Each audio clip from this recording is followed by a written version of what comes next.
Thanks for tuning in today. Today, I want to talk about the controversy that's surrounding this Captain Marvel movie and the place where I think they really started out wrong. And I'm gonna start right there, actually. So, where I think they started out wrong was when they first conceived this movie. Not in the casting or anything like that, but I'm talking about the tone. The tone of this movie is completely wrong. This is the very first female-led Marvel movie. So with this, you gotta come out hard. Not necessarily with a dark tone like Infinity War, but this happy-go-lucky sort of tone they got is completely the wrong idea. I do not take it seriously. Let's talk about first impressions. So what's the first impression we got of Thanos? That dark, monotone, voiceover, him kicking the Avengers asses. We got that like scary feeling from Thanos, right? Like, this is a scary dude. This is going to be something that maybe the Avengers is not going to survive from. But compare that to the first impression you got of Captain Marvel, which was her on a train punching the old lady. Like, what the heck? So off the bat, we knew this was going to be a comedy. That brings me to my next point. Another reason why I feel like they did the wrong tone with this movie is that this is the same tone that Ant-Man and the Wasp had, which was your last Marvel movie. Now, coming off Infinity War, I can understand having a more comedic movie that wasn't that serious as Infinity War. And plus, it fits the character of Ant-Man. He's already been established as a more comedic character, so that was cool. But now, and this is no offense to Captain Marvel, but this is the pre-game to end game. So with that being said, you needed to give us a half origin story, but then again, a half prelude to what we're gonna see in Endgame, sort of getting us ramped up for that. So that's where I think they sort of took the wrong route with this movie, is making it all about Captain Marvel and her origins. And then that brings me to my next point.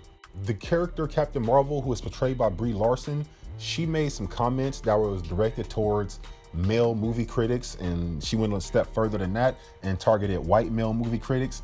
And you take on top of that the comments made by Kathleen Kennedy saying the Force is female and being really derogatory towards men.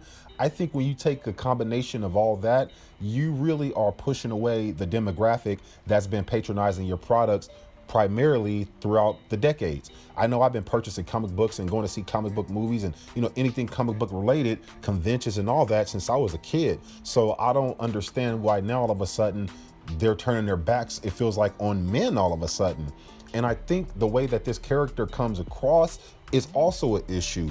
She's too cocky and arrogant, and I think there should have been some sort of ingratiating period with the fan base. You know what I mean? And that doesn't make me a sexist to say that, but I root for Captain America and Iron Man. And when you tell me that this new character is gonna come in, is gonna be way more stronger than Captain America and way more stronger than Iron Man, is gonna save the day single-handedly and time travel and fix everything, to me, it just comes across the wrong way as a fan to be told that this lady's gonna come in and save Iron and Cap, and you don't save Cap, Cap save you, you know what I'm saying? And the last thing I want to say is this: Disney, as fans, we're not stupid.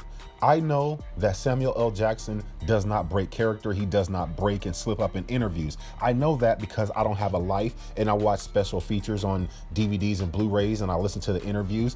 And I've heard time and time again people say Samuel L. Jackson does not break while he's taking a scene. So when they're, shooting a scene and they're doing something real serious, there's actors and actresses in the back of the camera making funny faces and, doing things to try to make Samuel L. Jackson laugh while he's filming. And they say he never breaks. Anybody else breaks, but they say Samuel L. Jackson doesn't. So I know when he goes to an interview and he drops the bombshell, quote unquote, that Captain Marvel has time traveling powers, I know that you just did that to sort of take over the headlines. On Rotten Tomatoes, the anticipation is way down for this movie. You have some negative reviews coming in already, and it's just a bad time. So I know when Samuel L. Jackson drops that bombshell, he's just trying to gather up some attention for the movie and get people speculating on YouTube and Twitter to talk about the movie more, because I know Samuel L. Jackson doesn't break and he wouldn't slip up like that.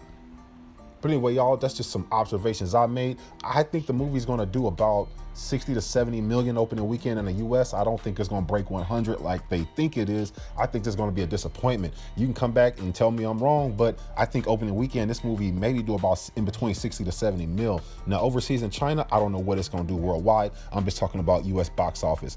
But yeah, that's just my thoughts. Let me know your thoughts in the comment section below. And don't forget to like, subscribe to the channel. It helps out a lot. Other than that, I'll catch your ass out there in this universe. Peace.